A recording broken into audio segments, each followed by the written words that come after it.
অন্তর্বর্তীকালীন সরকারের পক্ষ থেকে জাতীয় ঐক্যমত্যের ভিত্তিতে জুলাই গণ অভ্যুত্থানের একটি ঘোষণাপত্র তৈরির উদ্যোগ নেওয়া হয়েছে। গণ অভ্যুত্থানের মধ্য দিয়ে গড়ে ওঠা জনগণের ঐক্য, ফ্যাসিবাদ বিরোধী চেতনা ও রাষ্ট্র সংস্কারের আকাঙ্ক্ষাকে সুসংহত রাখার জন্য এই ঘোষণাপত্রটি করা হবে। শফিকুল আলম বলেন, গণ অভ্যুত্থানে নেতৃত্ব দেয়া বৈষম্য বিরোধী ছাত্র আন্দোলন সহ অংশগ্রহণকারী সব শিক্ষার্থী, রাজনৈতিক দল ও পক্ষের মতের ভিত্তিতে ঘোষণাপত্রটি প্রস্তুত করা হবে।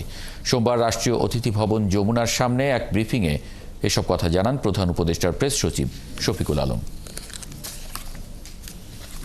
জুলাই গণ অভ্যুত্থানের একটি ঘোষণাপত্র তৈরির উদ্যোগ গ্রহণ করা হয়েছে।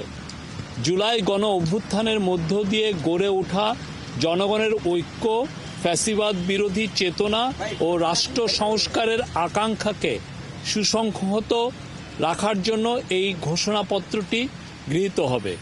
আমরা আশা করছি সকলের অংশগ্রহণের মাধ্যমে কিছুদিনের মধ্যে সর্বসম্মতিক্রমে এই ঘোষণাপত্র প্রস্তুত করা হবে এবং জাতির সামনে উপস্থাপন করা হবে।